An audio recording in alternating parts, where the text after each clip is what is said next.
Primeira pergunta, é bíblico ou não ser predestinado a alguém ou a algo? No caso, seria um dom, é isso? Então vamos lá, resposta, não. Nós não somos predestinados a alguém. Olha o que diz 2 Coríntios capítulo 6, do 11 em diante. Ó Coríntios, a nossa boca está aberta para vós e o nosso coração está dilatado. Não estáis estreitado em nós, mas estáis estreitados nos vossos próprios afetos. Ora, em recompensa disso, fala como filhos, dilatai-vos também vós. Não vos prendais a um jugo desigual como os infiéis. Porque que sociedade tem o justo com a justiça com a injustiça? E que comunhão tem a luz com as trevas? Concórdia há entre Cristo e Belial? Ou que parte tem o fiel com o infiel? E que consenso tem o templo de Deus com os ídolos? Porque vós sois o templo do Deus vivente, como Deus disse, neles habitarei, e entre eles andarei, e eu serei o seu Deus, e eles serão o meu povo. Por isso, saí do meio deles, e apartai-vos, diz o Senhor, e não toqueis nada imundo, e eu vos receberei, e eu serei para vós pai, e vós sereis para mim filhos e filhas, diz o Senhor Todo-Poderoso. Então, o que está dizendo aqui? Não vos prendais ou não entreis em julgo desigual. Se nós fosse predestinado, não precisaria essa palavra aqui. Não precisaria ser não entra, que não é para entrar. Porque nós estaria predestinado, nós iríamos entrar de qualquer forma. Entendeu? Como há essa palavra aqui, isso prova que nós não somos predestinados a alguma coisa. A escolha é nossa. Nós podemos entrar ou nós podemos não entrar. Por exemplo, aqui está escrito, não vos prendais ou não entreis em um julgo desigual. Mas quantas pessoas você vê que entram? Entendeu? É a escolha delas. Não é que foi predestinado para isso. Não. A pessoa que escolheu. A pessoa escolhe e arca com as consequências. Não há uma predestinação nesse sentido. Cada um escolhe o caminho que quer seguir. Nós temos o livre-arbítrio. Entendeu? E depois aqui mais por baixo tem outras questões. Também em relação a dom. Por exemplo, eu busquei 8 anos um dom específico, porque eu queria o dom que, na minha concepção, é imprescindível para mim exercer o meu ministério. E eu busquei durante 8 anos e Deus me alcançou. E quando Deus me alcançou, eu jejuei mais 8 anos, todas as sextas-feiras eu jejuava, não por uma superstição em sexta-feira. É que sexta-feira era o dia que eu estava livre, entendeu? Eu sempre trabalhava como vendedor, e aí eu trabalhava segunda a quinta. E na sexta-feira eu estava livre, por isso que eu jejuava às sextas-feiras. Então eu jejuava na sexta, e depois eu jejuei mais 8 anos em agradecimento ao dom que eu recebi. Mas eu busquei, entendeu? Não estava predestinado. O chamado pastoral é um chamado. Eu posso aceitar como posso não aceitar, entendeu? Então, eu aceitei o chamado pastoral, mas tem muitos que não aceitam, tem muitos que desistem. Vão até um ponto, por exemplo, nós tivemos um pastor aqui da nossa cidade, da nossa igreja, que hoje não é mais pastor. Ele desprezou o chamado pastoral, entendeu? Então, nós temos livre-arbítrio. Mesmo os dons nós podemos exercer ou não, cabe a nós. Cada um tem suas consequências, mas nós temos a prerrogativa de aceitar ou não, de entrar ou não e de fazer ou não. Então não há predestinação em relação a isso. O crente já está predestinado à salvação, mesmo que ainda se desvie? Não. Não há uma predestinação individual para a salvação. Esse é o ponto que eu falei a respeito do calvinismo. O calvinismo diz que sim, que nós somos predestinados. O que Deus predestinou para a salvação? A igreja. É a igreja que o Senhor predestinou para a salvação. E todos que estiverem ligados à igreja, à sua noiva, estão salvos. Os que não estiverem ligados à sua noiva, que é a igreja, estão perdidos. Então, no caso, o desviado não está ligado na igreja, está perdido. Os desigrejados não estão ligados à igreja, estão perdidos. Então, não há uma predestinação, ainda que eles digam que creiam em Deus, até os demônios crêem, mas não obedecem. Então, quer dizer, não é porque eles creem que estão salvos. Eles creem, mas não obedecem. assim também os desviados. A pessoa se desviou do caminho do Senhor, está perdido. Não está salvo. Se o Senhor voltar, vai para o inferno. Não tem outro, não tem meio caminho.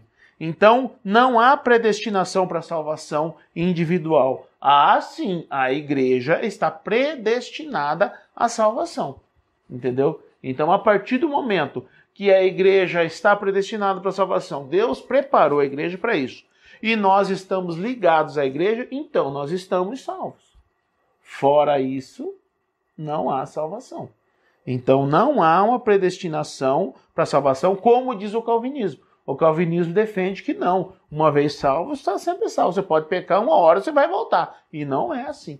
Eu conheço muitas histórias de pessoas que tentaram fazer isso e não deu tempo, e não aconteceu. Chega uma hora que... Então, assim, nós não podemos jamais admitir um posicionamento assim. Para que a nossa salvação esteja garantida, nós precisamos estar ligados ao corpo de Cristo, que é a igreja. Fora isso, não há salvação. E tem muitos que estão frequentando a igreja. É diferente estar ligado à igreja. O que compreende ligado à igreja? Aquele que pratica a fé evangélica. 100% da vida. É aquele que pratica. Pecar, nós somos pecadores. A gente, uma hora ou outra, vai pecar. O importante é que nós não permanecemos no pecado. A partir do momento que a gente peca, a gente está ligado na igreja e praticando a palavra. A hora que a gente peca, o Espírito Santo já vem e já nos lembra, você confessa e deixa e alcança a misericórdia. Então, não há predestinação que ainda que eu peque, eu saia fora, que eu serei salvo. Você só é salvo se você estiver ligado no corpo de Cristo, que é a igreja. O 1 Coríntios capítulo 12 está relatando muito bem essa visão em relação a isso. Mas um crente que vai na igreja, por exemplo, conhece a palavra, sabe, como você falou, pratica, mas também não larga do pecado. Uhum. E aí, de repente, vai indo até lá no fim da vida, chegar no fim da morte lá, de repente, aí ele se largar a mão do pecado, deixa mais pra frente, eu largo a mão, deixa mais pra frente. Uhum. Aí no final da vida ele é salvo também ou não? Se ele morrer nessa prática, não tem salvação. Porque não. Com o pecado, né? O que garante a salvação não é você estar na igreja, é você praticar a palavra. Quem pratica a palavra está na igreja. Porque é explícito desde Gênesis e Apocalipse que há uma necessidade de nós congregar. Hebreus diz que não é para deixar de congregar. E qual que era o contexto de Hebreus? Eles estavam sendo impedidos de congregar. E mesmo assim diz, não deixe de congregar. Eles rejeitam vocês, mas vão mesmo assim. Então, não é o que nos garante a salvação não é estar frequentando a igreja, é estar praticando a palavra. Quem pratica a palavra frequenta a igreja, está ligado à igreja, que é o corpo de Cristo. Então é diferente, o caminho é inverso. Então, se está na igreja praticando pecado, não está ligado em Cristo, está apenas um religioso. Quer dizer, nem na igreja está. Ele é um religioso, não está ligado no corpo de Cristo. Ele está frequentando uma igreja, é um religioso. Deixa mais no finalzinho, né? Pois é. Mas isso mostra que a pessoa não entendeu o evangelho. Quem entende o evangelho, ele não vê a hora de largar do pecado. Está empurrando com a barriga. Agora, quem não entende o evangelho, acha que vai aproveitar o pecado. Gente, só quem vive em pecado, ou quem não conhece Cristo, que quer uma vida pecaminosa. Porque quem conhece Cristo não quer uma vida pecaminosa. Porque a paz que nós temos em Cristo, nada mais substitui. E o medo de errar, né? Sim, então isso é temor. Então nós não podemos confundir que frequentar uma igreja e estar no corpo. São coisas diferentes. Quem entende o evangelho está ligado no corpo e frequenta uma igreja. Esse movimento denominado desigrejados, esse para mim são todos desviados que não estão fora do propósito de Deus para a salvação. É aquele ditado, né? Quando você conhece a palavra e depois você dá uma saída da palavra, para você voltar, você fica, a nossa cabeça só é bem revoltada com as coisas, né? Revoltada assim. Às vezes tá aquela coisa tão fácil do mundo, tudo mais, que liga você tanta coisa, depois a igreja. Quem desviou a ver e voltar, nossa, e sabe do que está fazendo, Sim. né? E sabe do que está fazendo. Sim. Porque lá fora ele sabe, porque ele conhece a palavra. Né? Olha o que diz Ezequiel, então, capítulo 3, olha o que diz aqui. Filho do homem, eu te dei por atalaia sobre a casa de Israel, e tu da minha boca ouvirás a palavra e avisá-los-á da minha parte. Quando eu disser ao ímpio, certamente morrerás, e tu não o avisares, nem falares para avisar o ímpio acerca do seu mau caminho, para salvar a sua vida, aquele ímpio morrerá na sua iniquidade, mas o seu sangue da tua mão o requererei. Mas se avisares ao ímpio, e ele não se converter da sua impiedade e do seu mau caminho, ele morrerá na sua iniquidade, mas tu livrarás a tua alma.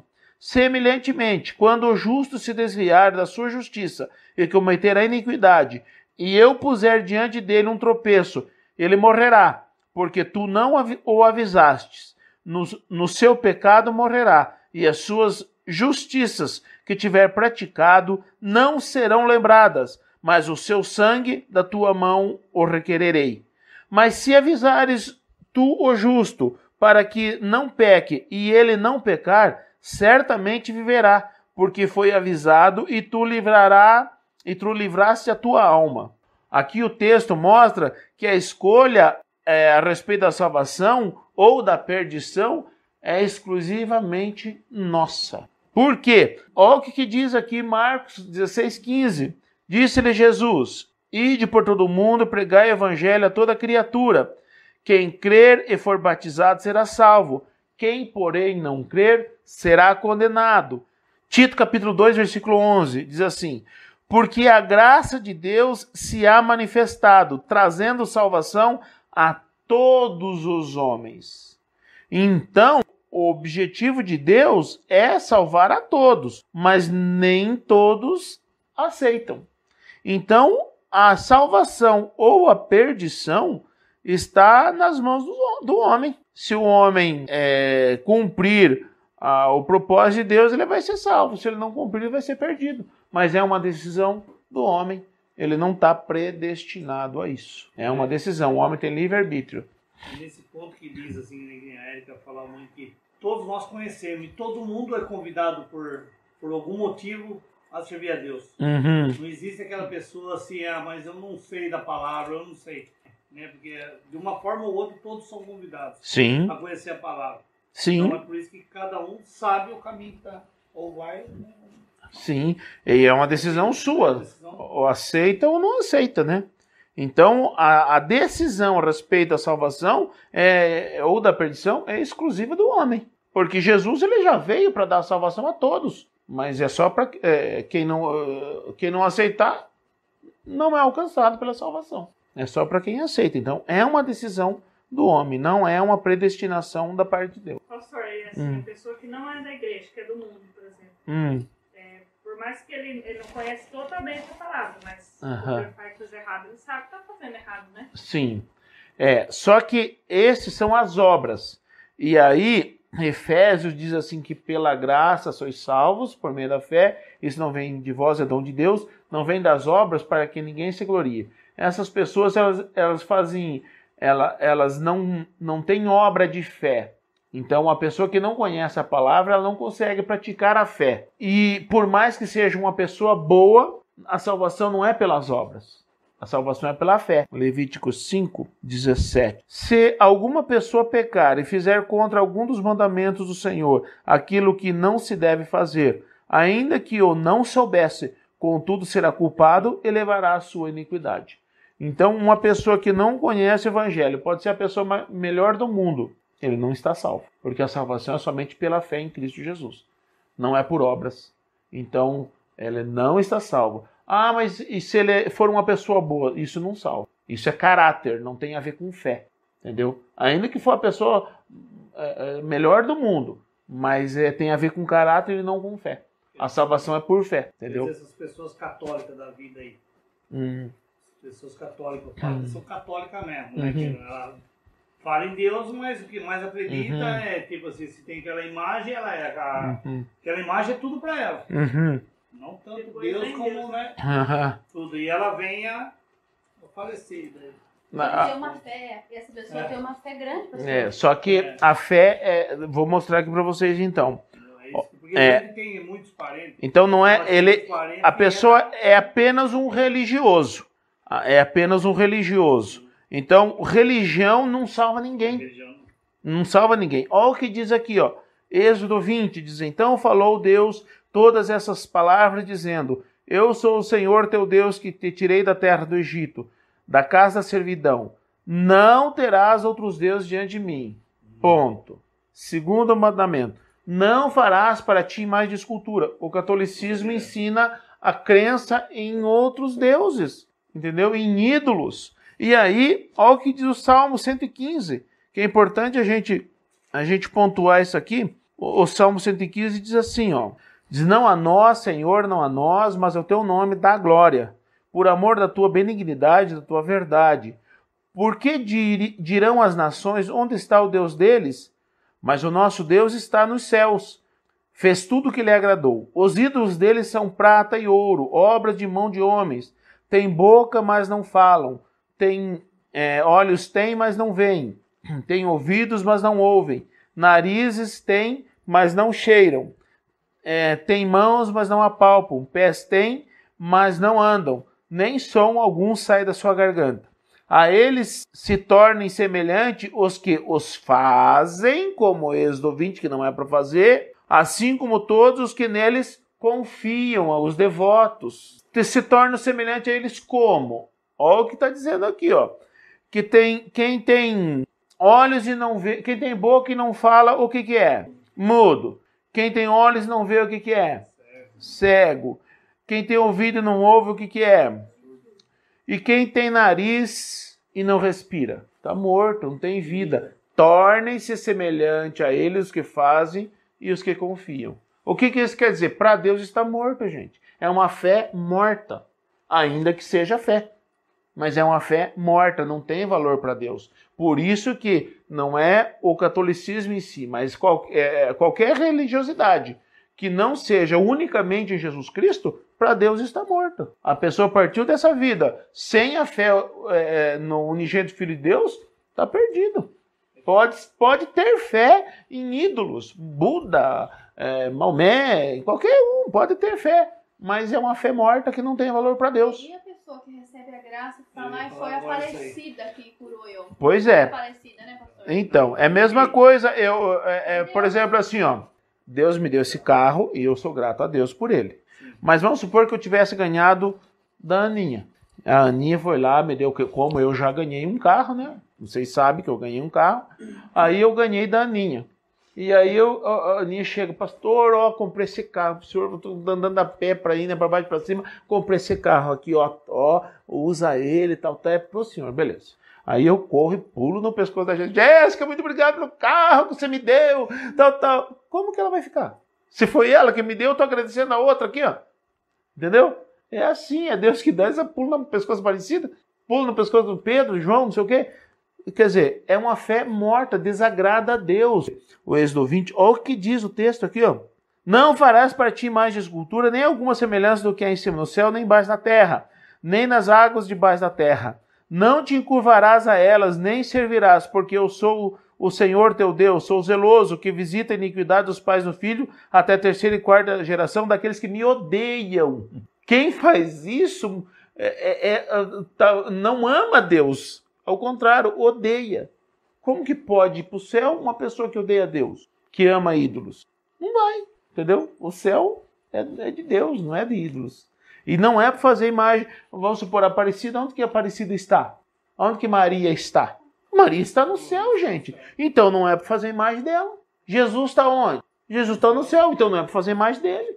Então, ainda que seja imagem de Jesus, mas não é para fazer. Está escrito aqui: não farás para ti imagem alguma, nem alguma semelhança do que há em cima nos céus.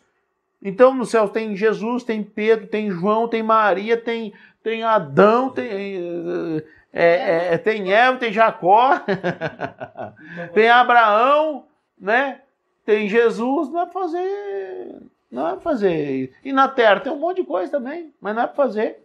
Entendeu? Mas da graça, voltando ao assunto aqui, né? Da graça é recebida. Uma cura. Sim. Recebeu a cura. Mas o inimigo também cura. Né? Sim, mas o Salmo 103 diz algo importante aqui, ó. Mas a pessoa um milagre, né? Porque, milagre. onde vem esse milagre tanto veio. milagre? Porque Deus que curou, mas o inimigo milagre também da cura. onde? Porque tem muito milagre que acontece que aos olhos do homem é impossível, né? É ela que, Sim. ela que curou, entendeu? Mas olha o que diz aqui o Salmo 103, é importante a gente ver isso. 103, 1 em diante. Bendize a minha alma ao Senhor, e tudo que há em mim, bendiga o seu santo nome. Bendize a minha alma ao Senhor, e não te esqueças de nenhum de seus benefícios. Ele é quem perdoa todas as suas iniquidades, que sara todas as tuas enfermidades. Quem cura é Deus. Mas, se você pegar 1 Coríntios capítulo 13, Apocalipse capítulo 13, ele fala que há um poder maligno de fazer até descer fogo do céu, sinais, prodígios e maravilhas, porém para enganar. Então o Satanás tem poder, ele pode fazer coisas semelhantes? Pode. Olha no Egito o que aconteceu, Deus fazia usava Moisés lá para transformar as águas do Nilo em sangue, pois os magos também faziam. O Moisés, o cajado dele se transformou em serpente, pois os magos também fizeram, entendeu? Então a diferença é que o diabo ele faz para enganar, Jesus ele faz para nos libertar. Essa é a grande diferença. Então nós não podemos ser enganados, porque o diabo também tem poder, e nós não podemos cair nas ciladas do diabo. Porque lá tem muita ferradura na pedra, que lá não acredito nada aqui. Falei agora, né, tem uma pedra lá em Santo Lá e tem uma ferradura lá. Que lá pode alguém ter escapado, feito alguma coisa na pedra, né? Uma arte e feito aquilo lá, vai saber. Agora tem muita coisa lá que você vê, os quartos milagres, falavam lá que é coisa que não é impossível, né? Mas o diabo ele faz coisas para enganar. E ele, quanto mais ele puder manter as pessoas enganadas, que nem assim, ó, quando a gente era criança, daí a gente tinha as tia lá, e ela é da igreja. Só que daí a gente tava com briga, sei lá o que eles falavam, e ela fazia chá e passava o terço. E aquilo que tomava aquele chá melhorava. Será que aquilo era do diabo, então? Não, isso aí é benzimento. Isso é benzimento. É tudo benzimento. Não tem nada a ver com Deus. Não tem nada a ver com Deus. Pois é, aonde você viu? Por exemplo, e o bucho virado? É o chá. Você fez a cirurgia, né, do bucho. Gente, aonde você viu o negócio virar o bucho? Virar o bucho? Como assim virar o bucho? Então, assim, são crendices, são superstição. São superstição que não tem nada a ver com palavra. Nós não podemos ir para esse lado de crendices. Essas crendices sempre existiram, gente, desde lá de trás. Então, não está aqui, eu tô fora. Entendeu? Eu tô fora. Então, nós precisamos crer no que está escrito. Mas aqui a pergunta foi, né, sobre o crente já está predestinado à salvação? Não. Não está, gente. Cada dia nós vamos conquistando a nossa salvação. Se não fosse assim, Jesus não precisaria dizer, aquele que perseverar fiel até o fim, esse será salvo.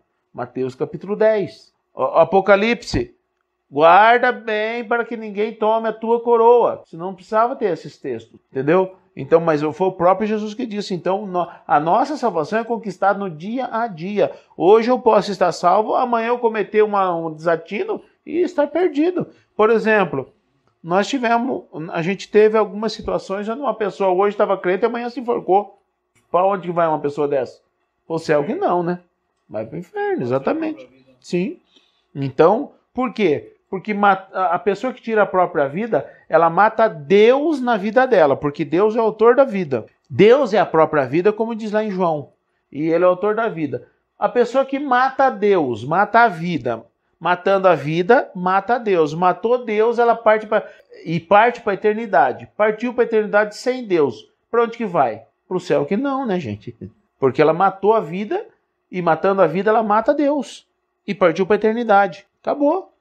Então nós não podemos pensar nesse sentido aqui que somos predestinados, porque senão de repente nós estamos hoje salvo, amanhã perdido. É cheio de surpresa isso aí, né? Porque às vezes a pessoa está tão focada na palavra e do nada ela dá um surto nela. Ela se mata. Pois é. Direto para o inferno. Não tem o que fazer. Mas aí o inimigo toma conta da vida. Então, terceira pergunta. O crente pode afirmar que algo aconteceu por ser o destino? Não. Mateus capítulo 5, 43. Ouviste o que foi dito: amarás o teu próximo e aborrecerás o teu inimigo. Eu, porém, vos digo: amai os vossos inimigos, bendizei os que vos maldizem, fazei bem aos que vos odeiam e orai pelos que vos maltratam e vos perseguem, para que sejais filhos do Pai que está nos céus, porque faz que o seu sol se levante sobre maus e bons, e a sua chuva desça sobre justos e injustos. O que está dizendo que, quer dizer, o crente pode afirmar que algo aconteceu por ser destino? Não, gente. Aqui nessa vida nós estamos sujeitos às mesmas coisas daqueles que não servem a Deus. Não é porque o João é crente que ele tem uma enfermidade terrível. Pode ser ou não. Pecado passado, não. Porque muitas vezes a pessoa está enferma, foi ruim também. Há enfermidades. A pessoa foi ruim, agora está pagando. Há enfermidades que é consequência de pecado. Mas nem toda enfermidade é consequência do pecado da pessoa. É lá do Adão. Porque eu vou chegar nesse texto aqui daqui a pouco. Então, não, gente, nós não podemos afirmar que seja coisa do destino. Todos estão sujeitos. Por exemplo, assim, eu conheço uma pessoa que ela morreu porque ela deu um tropeção numa pedra e morreu por causa disso. Quer dizer, alguém morre por tropeçar numa pedra? Difícil, essa pessoa morreu, entendeu? Tipo assim, Deus não escreve, essa pessoa morrer... Não. É diferente da onisciência de Deus. Deus sabe que essa pessoa vai morrer desse jeito. Deus sabe. Né? Deus sabe, não é que Deus fez com que ela morresse desse jeito. É diferente, entendeu? Porque Deus é onisciente. A Bíblia diz que todos os nossos dias estão contados. Então, lembra que eu falei a outra semana que ninguém morre de véspera, não são os perus de Natal? Porque nós não morremos de véspera, está todos contados nossos dias. Deus sabe o dia que eu vou morrer, Deus sabe. Não quer dizer que Deus fez com que vai morrer caindo do prédio. Não, vai morrer no acidente de carro. Não é isso. Deus sabe como eu vou morrer. Não quer dizer que foi Ele que fez com que eu morresse daquele jeito. Mas ele morreu de tropeçou na pedra. Será que era o dia dele? Era a permissão de Deus? Ele ia morrer picado de uma formiga. O dia dele chegou. Chegou o dia dele, né? A gente vê, por exemplo, eu conheço uma pessoa que pulou do 7º andar e não morreu. Eu vi esse dia uma entrevista de um rapaz que levou 2 tiros na cabeça, com o revólver encostado, e estava lá dando entrevista, porque foram para matar ele, deram tiro na nuca, de misericórdia, e ele estava lá dando entrevista, que não morreu chegando no hospital. Então, todos os dias estão contados. Agora tem gente que picou uma formiga e morreu. Já nascemos com prazo determinado. Nós podemos acelerar esse processo. Efésios capítulo 6, 1 e 2. Honra teu pai e tua mãe para que te vá bem e seja de longo tempo sobre a terra. Ou a própria pessoa se voltar contra a vida e tirar a própria vida. Entendeu? Não. Ele tirou a vida. Sim, mas fora disso não. Um vício, por exemplo, também, né, pastor? Também. Um acidente, porque... fez loucura, mas Deus sabe que a pessoa vai morrer daquele jeito. Não quer dizer que Deus que fez com que a pessoa morresse daquele jeito. Daí a gente estaria culpando Deus, foi Ele que procurou. Entendeu? Procurou, achou. Pastor, outra pergunta. Vamos supor. Eu falo, meu destino foi o João. Veio lá do Rio e casei com ele. Foi destino ou foi Deus que preparou? Não, foi essa primeira pergunta que eu falei. Essa aí foi vocês. Não foi Deus, não foi destino, foi vocês que se olharam, se gostaram e se quiseram. Acabou. Agora, a partir daí, entra uma outra coisa. O casamento, sim. O casamento daí é a instituição divina. Aí vocês saíram do teu gosto e do gosto dele, entraram numa instituição divina, que daí tem consequências se vocês não seguirem fielmente ao que Pastor, a essa instituição. Eu ouvi de uma pessoa ela disse assim, larguei do meu marido, porque casei com a pessoa errada, agora o destino me enviou a pessoa certa. Pois é. Falou assim. Enganou-se. Por quê? Porque a partir do momento que a pessoa entrou no casamento, aí acabou. Porque o casamento é a instituição de Deus. O que acontece tem os seus... Como que eu falo? Não é atenuantes. Tem seus escapes. Por quê? A pessoa, Deus não leva em conta o tempo da ignorância, entendeu? A pessoa não sabia, se essa pessoa não for cristã, tal. Pois é, não sabe, está no tempo da ignorância. Então, a partir do momento que ela pode pensar isso aí, porque está tudo errado, não é só isso que está errado, está tudo errado na vida dela. A partir do momento que a pessoa conheceu o Evangelho, conhece que esse é o princípio de Deus, não tem mais o que fazer. O que fizer a partir disso, por exemplo, entra no seu caso aí. Você se casou com a Andréia. Acabou para você, meu filho. Acabou. Antes do meu outro casamento que não deu certo, separou. Pois é, você não tinha o conhecimento. Porque eu te falei isso. Eu te falei, óbvio, filho, o casamento é um só, te passei isso, inclusive passei para vocês também. Entendeu? A partir do momento que vocês são alertados, que vocês sabem, então acabou a ignorância. Vocês não estão mais no tempo de ignorância. Então, a partir de agora, meu filho, acabou o garanhão. É a Andréia. Acabou mesmo. É a Andréia daqui pro resto. Acabou mesmo. Ou que fique só. E a Andréia é a mesma coisa.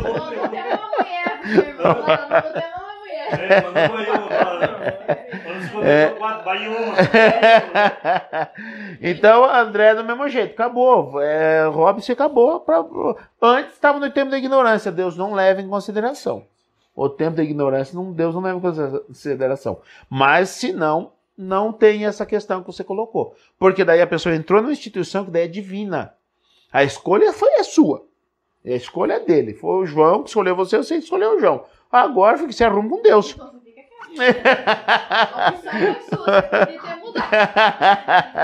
Então, a partir de agora, não tem mais. É você para ele para você até o resto da vida. Entendeu? Então, acabou. É isso. Então, não tem essa questão que você colocou. A pessoa errada escolheu, beleza. Está na ignorância, não... mas se ela fosse uma cristã evangélica, era diferente. Beleza? Agora entra numa outra coisa aqui, ó. Temos o livre-arbítrio ou fazemos as coisas porque somos predestinados?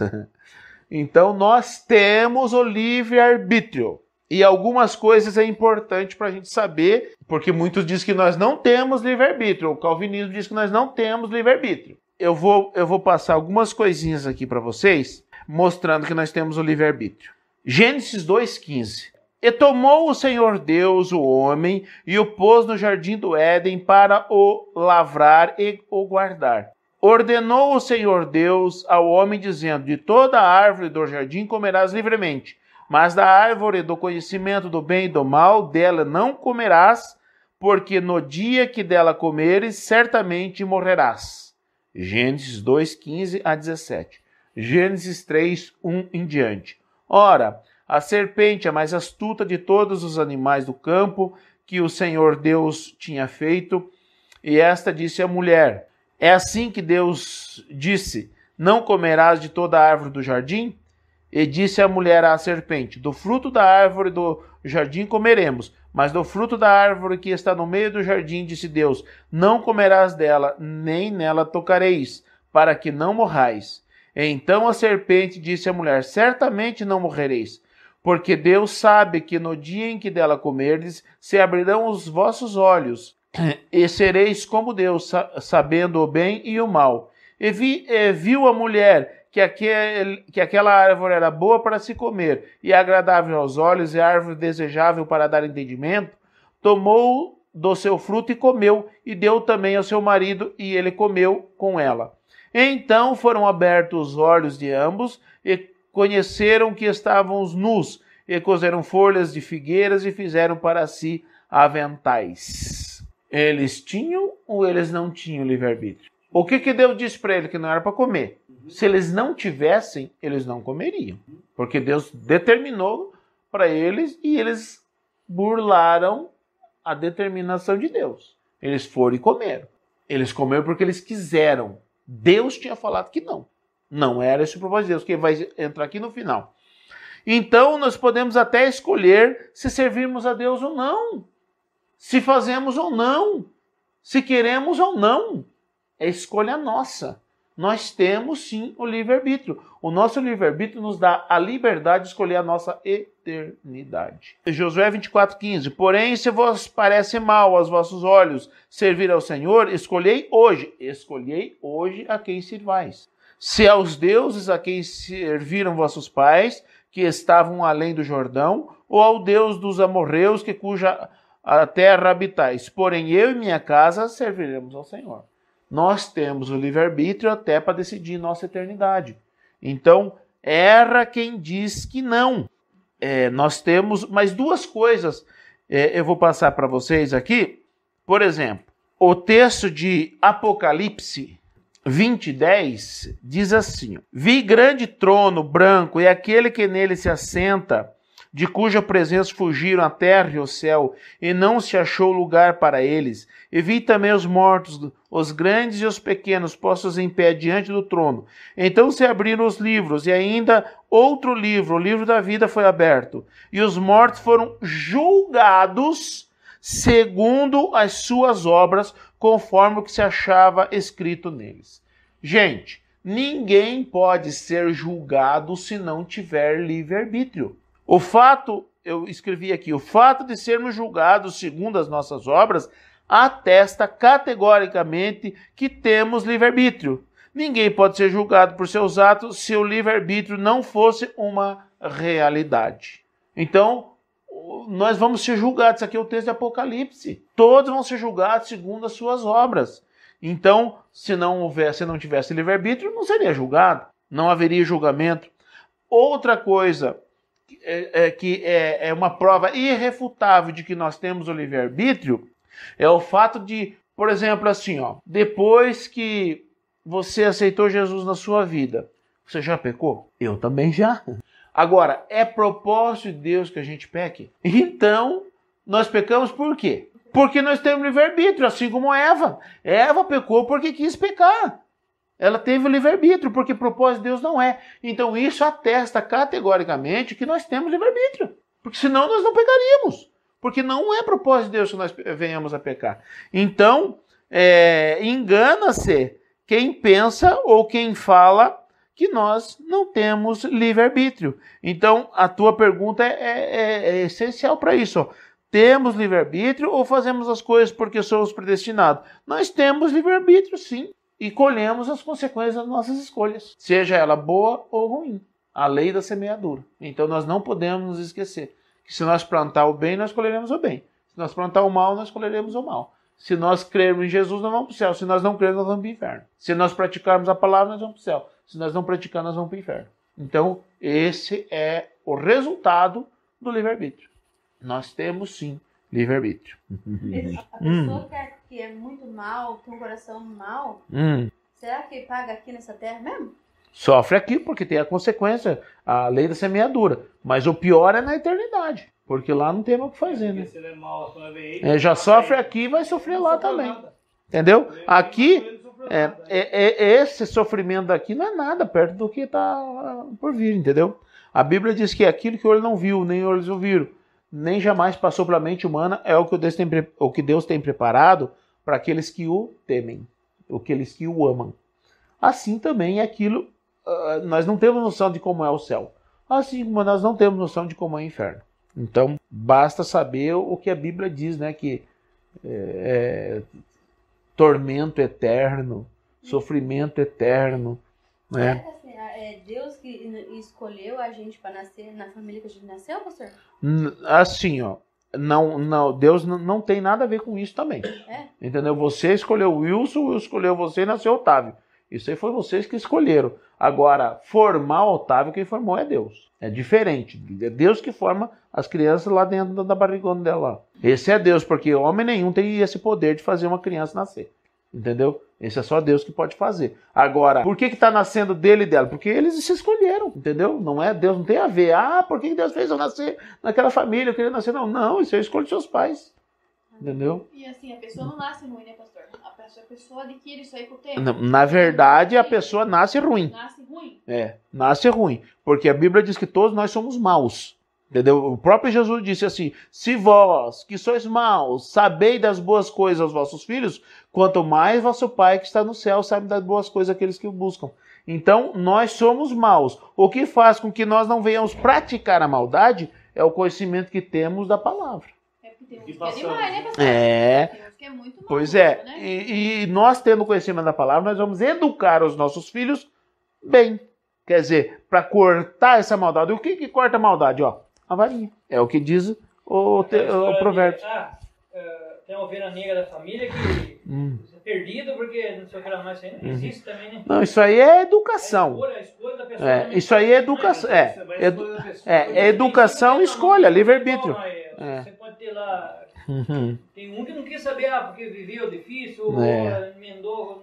A educação você deu, só que infelizmente eu falo que são as escolhas. o problema é o mundo aí, Sim. é a rua aí. São as escolhas. Na sua casa você tem todo o seu jeito, sua educação e tudo mais. Aí saiu daqui, foi pra escola, andou pra escola aqui na rua e tudo mais, aí o mundão tá aí. Aí a cabeça sim. Mas a pessoa, mesmo estando aí no mundão, se ela tiver uma boa educação em casa, ela não vai se perder. Ela pode até praticar algum erro, mas não se perder, não. O problema de se perder é a escolha da pessoa. Então, a gente não pode atribuir isso a Deus. Não. E isso daí podemos também falar, não ter uma estrutura familiar, pai e mãe. Sim, né? É a educação. É a educação, como eu disse antes. Vamos lá que está dando nosso tempo. Doenças são predestinadas? Não. Não são predestinadas. Doenças são consequências do pecado, como eu falei antes lá no início. A partir do momento que, por causa do pecado do homem, a terra foi amaldiçoada, ou seja, a matéria-prima do homem foi amaldiçoada, veio a morte. Olha o que diz Gênesis 3,17. E Adão disse, depois que Adão pecou, Eva pecou, a serpente enganou, olha o que Deus disse a Adão, que foi aquele que foi formado do pó da terra. Eva foi formada da costela dele, Adão foi formado do pó da terra. E Adão disse, porquanto deste ouvidos à voz da tua mulher e comeste da árvore que te ordenei, dizendo, não comerás dela, maldita é a terra por causa de ti. Com dor comerás dela todos os dias da tua vida. Espinhos e cardos também te produzirá, e comerás a erva do campo. No suor do teu rosto comerás o teu pão, até que te tornes a terra, porque dela foste tomada, porquanto és pó, e em pó te tornarás. Então, a partir do momento que Deus deu essa sentença, nós vamos morrer. Vai morrer de que forma? De uma doença, de um acidente, tudo consequência do pecado. Porque o homem não iria morrer. Deus criou o homem para ser eterno. E aí, por causa do pecado, é que o homem então veio a partir de então, a sofrer o dano da morte.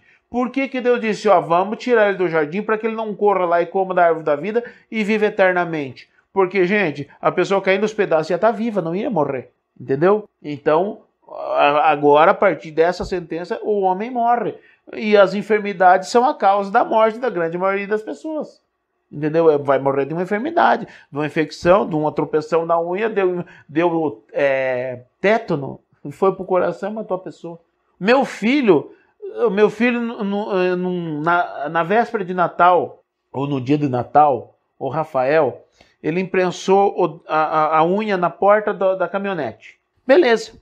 E nós ficamos ali, e um tempo depois, eu não lembro se foi da Margarete ou a mim, que a gente viu que tinha uma listra vermelha, até aqui assim mais ou menos. Eu não lembro se foi eu, se foi ela que viu, ou ele que veio pra gente, mas a gente olhou, do dedo até aqui. Quando nós vimos, já estava aqui em cima, correndo pro hospital, era tétano. Umas 4 horas depois, se a gente não socorre ele, poderia perder a vida, entendeu? Porque imprensou a unha na porta da caminhonete. Então, quer dizer, olha, poderia morrer. Então, assim, a partir do pecado, A enfermidade é consequência do pecado, não propriamente o meu pecado. Mas lá do Adão que a terra foi amaldiçoada, que é a matéria-prima minha, que é a matéria-prima nossa. Agora, há pecados que podem ser causados pelo meu próprio pecado. Há enfermidades que sim. Então a gente precisa ter essa consciência que determinadas enfermidades às vezes é consequência do meu próprio pecado. Mas na grande maioria não. É por causa do pecado do Adão, que pecou contra Deus e a terra foi amaldiçoada, que todos nós somos pó.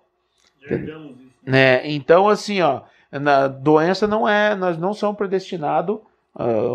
Você vai ter essa doença. Não é assim também. Outra pergunta. Pessoa perdida na vida é predestinada? Não. Segundo Coríntios 5:15 diz: e ele morreu por todos, para que os que vivem não vivam para si, mas para aquele que por eles morreu e ressuscitou. Tito 2:11, porque a graça de Deus se há manifestado, trazendo salvação a todos os homens. Quer dizer, a pessoa perdida nessa vida não é predestinada para isso, foi escolha dela, porque Deus quer salvar, é a pessoa que se perde. O propósito de Deus é salvar, mas é a pessoa que se perde. Para isso ela não pode querer viver para si. Então ela deve querer viver para Deus, morrer para si. Por que a pessoa está com o pé inchado lá na ponte? Porque ela escolheu beber. Porque ela escolheu as drogas, entendeu? Não escolheu Deus.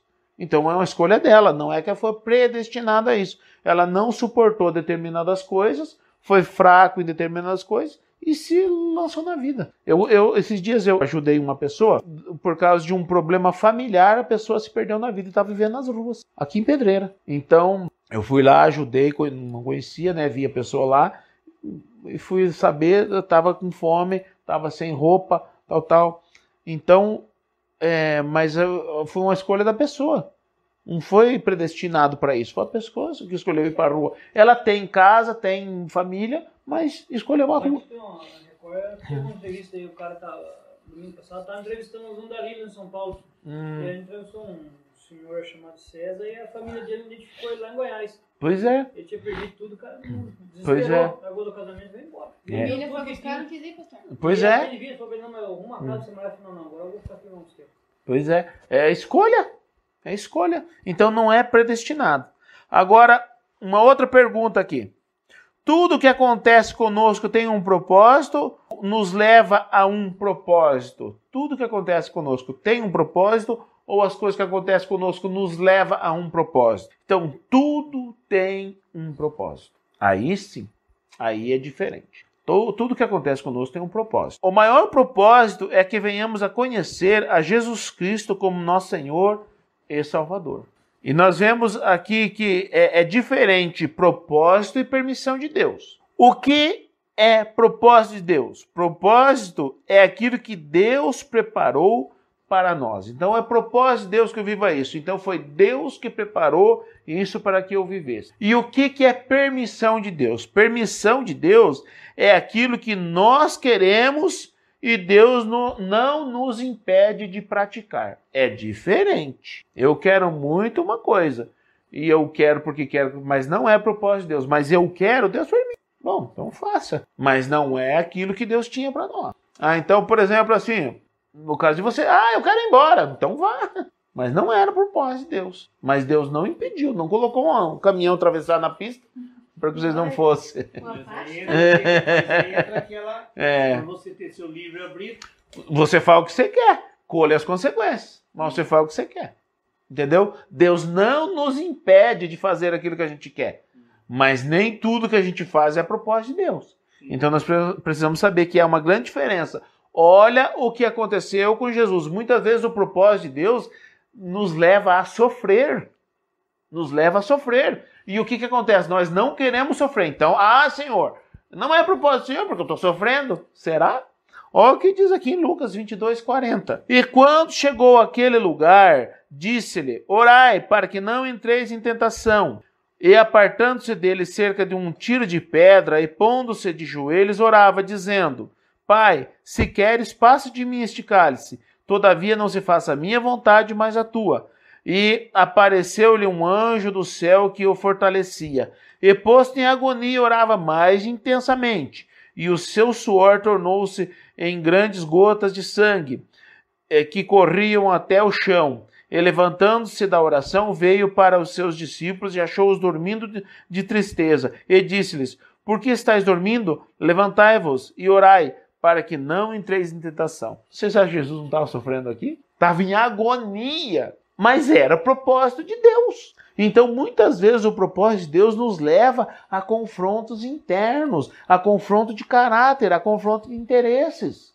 Mas é propósito de Deus. E nós, muitas vezes, para fugir do sofrimento, nós deixamos o propósito de Deus e vamos para aquilo que nós queremos. E aí nós até conseguimos sair da situação de sofrimento momentâneo. Mas não era o propósito de Deus. Então, o propósito de Deus é que muitas vezes a gente passasse por aquilo porque ele tinha um propósito com aquilo. É o tratamento, né? Deus, né? Sim, porque aquilo que Deus nos propõe é o melhor para nós mesmo que seja sofrido. Pode ser sofrido no momento agora, mas lá na frente ele vai produzir gozo e alegria no nosso coração. Agora, fugir do propósito de Deus pode até não ser sofrido no momento, mas lá na frente vai trazer as consequências de angústia e dor que não era para a gente viver. Então, e pode trazer danos irreversíveis. No caso, já pensou se Jesus não aceitasse a cruz? O que ia acontecer com toda a humanidade? Já era, filho. Nós estava tudo perdido hoje. Entendeu? Então, o propósito de Deus, ele pode não ser indolor ou sem sofrimento, mas é o melhor caminho para que nós venhamos a trilhar.